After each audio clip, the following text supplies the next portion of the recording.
When discussing some of the spookiest characters in the MTG multiverse, some of the deadliest sins out there, you won't find many Planeswalkers reaching the degree of creepy achieved by Ashiok. Just from their aesthetic alone, they give off an uneasy, unsettling vibe, swirling black smoke replacing what would typically be a face. Though Ashiok played only a minor role in their debut appearance in the original Theros block, it looks like they could have a deeper impact on the story in the post-War of the Spark multiverse. Let's examine this character and discover what's going on with Ashiok. First, I just want to throw this out there. Ashiok is a contender for name I most butcher in Magic the Gathering. So if I'm still saying it wrong, I apologize. And yes, I'm referring to this character as they because Ashiok's gender hasn't really been clarified. And that kind of goes with their story and vibe, and it's actually a great point of character development that will be more clear with Ashiok's background. Before we look towards the future of this character, let's just do a quick recap of what stories they've already played a part in. As mentioned, Ashiok first appeared on the scene with Theros, but it's hinted that their origin spans far past those events. They use an ancient type of black magic that allows this planeswalker to peer into the dark recesses of a victim's mind, to find what haunts their very dreams and make those fears a reality. Ashiok doesn't simply conjure illusions to plague their targets. Their magic manifests these thoughts into a physical form, a minion waiting on the call of its master. With this unique magic, similar to the dementia magic mastered by characters like Chainer, Ashiok is a feared threat to many planes. We know they're a character who's been around for a while, despite not knowing that past, because their magic is described as taking a physical toll on their body. The intensity and constant use of this power over years has rendered their face nothing more than a pillar of smoke. Smoke that can envelop an opponent in their own fear. So we may not have a proper backstory, but we know they've been frightening people across the multiverse for some time now. We know Ashiok is essentially a nightmare scientist, performing purposeful experiments with the nightmare creatures they create. They believe fear is the great equalizer in the multiverse. Everything conscious will have fears, so fears can make a king feel as low as a peasant, or a god like a mortal. This is what drove Ashiok originally to Theros, although there are signs and speculation that Theros may be their home plane. Ashiok seemingly knew a lot about the strange magic of devotion on Theros, that most other planeswalkers have to learn over a great period of time. So this could be a hint to their origins. On Theros, Ashiok found that dreams were more potent here because of the mortals' belief in the gods. Belief holds great power, and doubt sows the strongest nightmares. And here on Theros, a plane full of believers, their doubts were an untapped potential. Here, Ashiok knew they could achieve their ultimate goal, to make a being of universal fear, the perfect scary construct the multiverse itself would heal to. Ashiok's plan was simple but ingenious. Sow unrest, fear, and doubt by manipulating the dreams of Theros' public. Harness those dreams and make them real. Make the people believe in their fears. Have that belief grow, and make a new god of the Theros pantheon. The gods of Theros are a unique phenomenon. They're born out of the beliefs of mortals. If people believe in an aspect enough, a construct known as a god would be born in the godly realm of Nyx. These nightmares coalesced into a new god, a god of Ashiok's own making, the god of cities, Cacophony. Cacophony didn't live for long, being killed by another god in the pantheon shortly after it ascended, but the gods couldn't find its creator, or the one responsible for manipulating the dreams of the mortals. It was complete chaos, but there was no trace of a culprit. That's because Ashiok worked out a deal with another, less savory god, the god of lies and deceit, Phaenax, who granted the Nightmare Mage a cloak that shielded them from the eyes of gods, allowing Ashiok then and now to operate undetected on Theros, which could play into a new plot point for this character.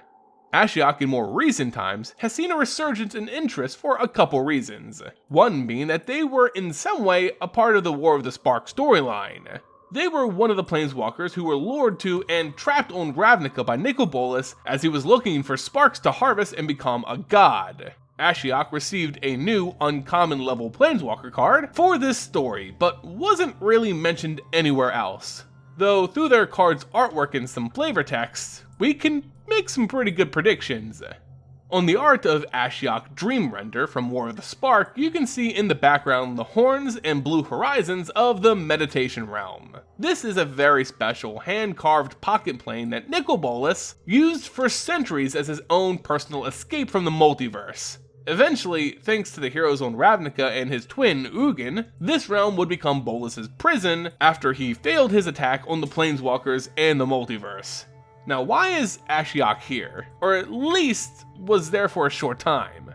Well, perhaps like on Theros, they found that dreams were more potent here. It's said that the Meditation Realm amplifies magic, and it was home to some of the most powerful telepaths over the years. So this place clearly has some connection with thoughts and thought magic. Like on Theros, perhaps they went there looking to fuel their endgame nightmare. But there is another angle at play here.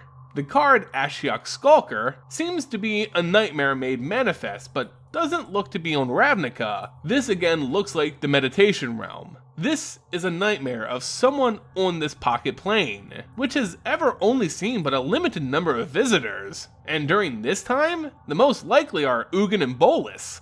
With the flavor text, quote, "Fear rides and whispers in the shadows of your mind. It is the enemy you always knew would come," end quote. I would love to think that Ashiok is stuck here on the Meditation Realm, tormenting Nicol Bolas with nightmares, drawing the dragon further into despair and madness. But again, look at that art. The nightmare has the body of Ashiok, but writhing tentacles, which remind me a lot of Emrakul and the Eldrazi Titans. We know that Bolas wasn't too concerned about the Eldrazi Titans because, he was the one who let them free in the first place, basically just to see how the multiverse would react. So clearly Bolas believed that he could take these things on. So maybe this isn't Bolas' nightmare, but Ugin's. This is all speculation at this point, but remember, last time Ugin was involved with the Eldrazi, he was basically picking up the pieces of Ulamog and Kozilek's dead bodies on Zendikar after the Gatewatch went and blew them up. He was studying them, berating the Gatewatch for killing something no one understood. Maybe in the research Ugin discovers something more. Something darker about the Eldrazi the rest of the multiverse aren't aware of yet. And that thought, that nightmare, Ashiok made reality with this Skulker. Just a fun, personal theory. If Ashiok isn't trapped on the Meditation Realm, then their most likely return to the story of MTG will be on Theros with Theros Beyond Death. They made a god there before. Maybe they'll do it again. They were also cooking up a massive slumber spell to put the whole mortal population to sleep forever so that they could harvest their dreams forever. The dreams of Theros being the most potent they had ever seen. That plan was stopped, but Theros is strongly tied to Ashiok. If we were ever to see them in the story again, as a major player anyway, it'll be in Theros Beyond Death. And there you have it, the weird tie between Ashiok, the nightmares of Nicol Bolas or Ugin, and Meditation Realm, maybe even previewing the truth behind the Eldrazi. This almost side character of Theros has recently been tied to a lot of major plot points, and who knows how their story could progress from here. And there you go, ghouls and ghosts, another deadly sin of Magic the Gathering.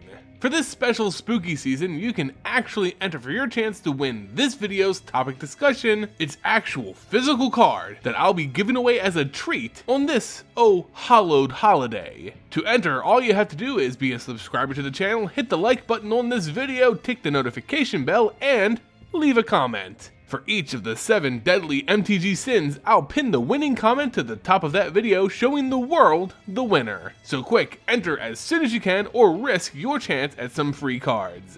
I hope you're all enjoying the holiday and this series. I super appreciate all the community goodwill going on right now. As always guys, thank you all so much for watching, and until next time, see ya.